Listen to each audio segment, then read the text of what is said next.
وبالرغم من جميع العوامل اللي بتوقف تنمية هيك مشاريع، لكن الحمد لله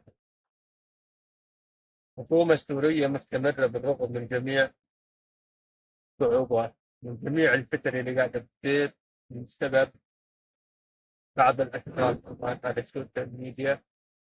مثل ما بدي أذكر أسامي بس هم معروفين، اللي بيعملوا فتن واللي بيحاربوا الناس معروفين. شوفوا المقطع هذا للأسف.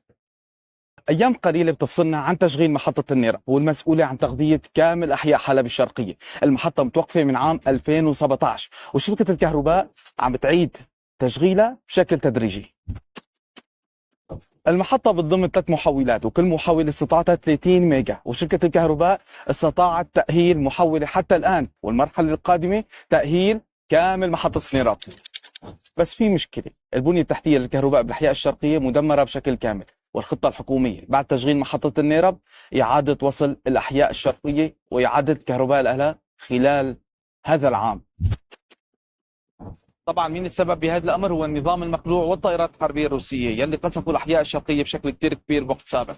وكان الحكومة مهام كثير كبيرة بتصليح البنية التحتية وخاصة الكهرباء، والأهالي منتظرين هي الخطوات بتفاؤل كبير، لأنه هي الأحياء انقصفت وتدمرت وتهمشت.